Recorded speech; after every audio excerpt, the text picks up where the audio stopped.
Bom dia, pessoal do 7º ano. Espero que vocês estejam todos bem, com muita saúde, é claro, certo?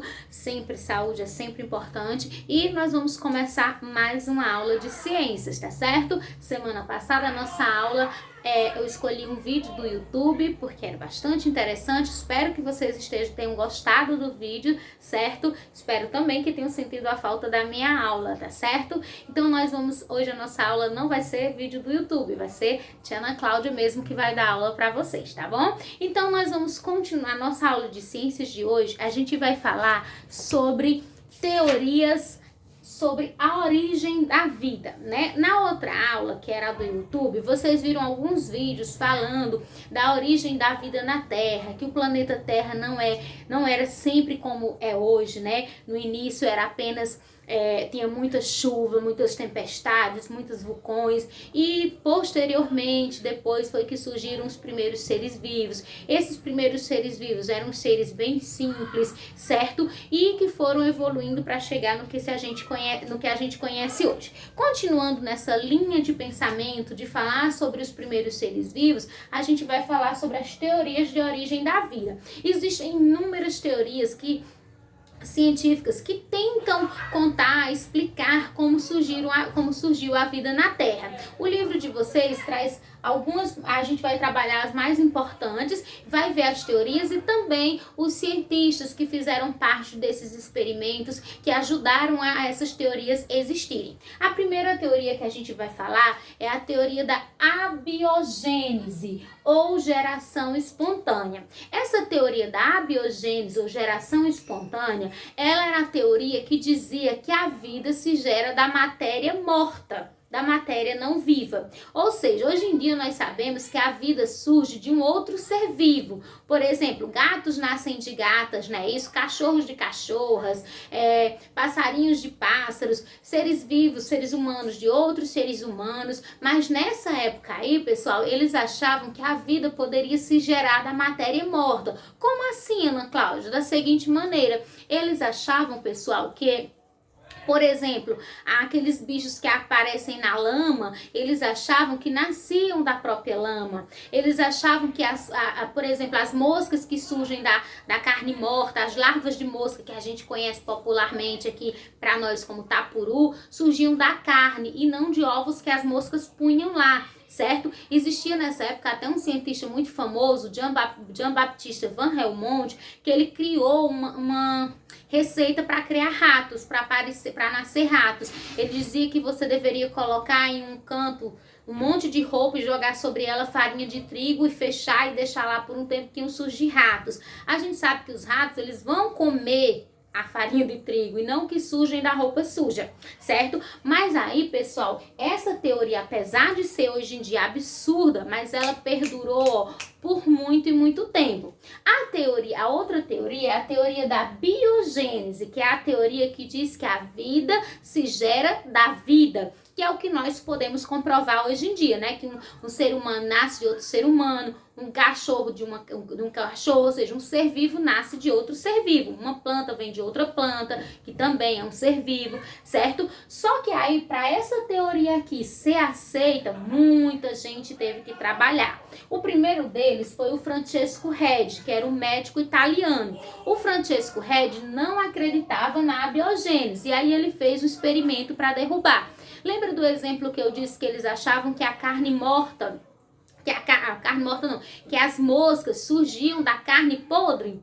Então, o que é que o Francesco Redi fez? Ele pegou um frasco e colocou pedaços de carne e peixe e tampou. No outro, ele deixou aberto. E aí, o que foi que ele viu? Ele viu que no que estava aberto, as moscas entravam e saíam, surgindo, há alguns dias, as larvas, né, que são os tapurus, e que depois evoluíram e formaram as novas moscas.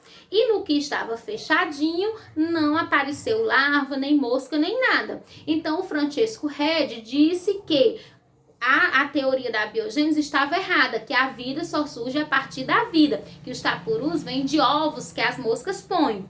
Mas, infelizmente, isso não foi aceito na época, porque eles disseram que o Francesco Redi não deixou entrar o ar, e de acordo com eles, a força vital estava presente no ar.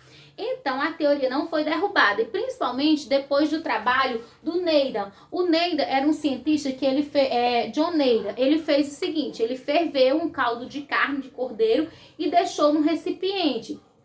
Só que ele trancou com uma rolha.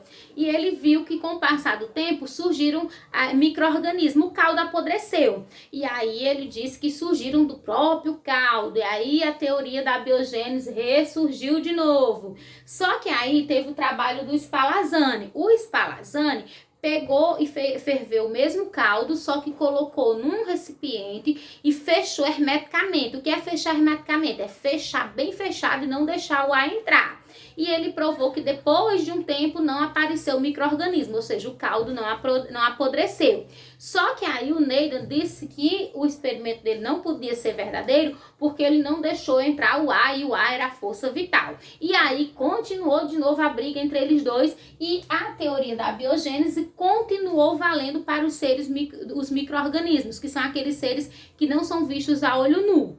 Então, depois de toda essa confusão, nós temos o experimento do Louis Pasteur, que é um cientista que ele fez quase a mesma coisa. Ele pegou um balão, ferveu o caldo dentro desse balão. Na imagem que eu vou mostrar para vocês agora, vocês vão compreender. Olhem aqui, ó.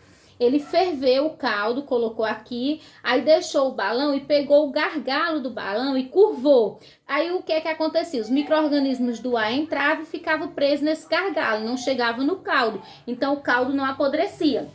Quando ele quebrava o gargalo, aí os micro-organismos do ar entravam no caldo e o caldo apodrecia. E aí ele pôde provar que os seres microscópicos, eles estão presentes no ar e eles precisam entrar em contato com a substância para poder se reproduzir. Ou seja, até os seres microscópicos só vão surgir vida de outro ser vivo, certo? Então, com o experimento do Louis Pasteur, ele derrubou a teoria da biogênese, que era aquela teoria que dizia que a vida pode se gerar da matéria morta. E aí nós temos, hoje em dia, a teoria que é a biogênese, que diz que a vida só se gera a partir da vida. Ou seja, um ser vivo só nasce de outro ser vivo, tá certo? Então, para chegar a essa conclusão, a gente teve o trabalho de todas essas pessoas, tá certo? Então, pessoal, por hoje era só, tá certo? Esse é o assunto da nossa aula, a gente encerra aqui, tá bom?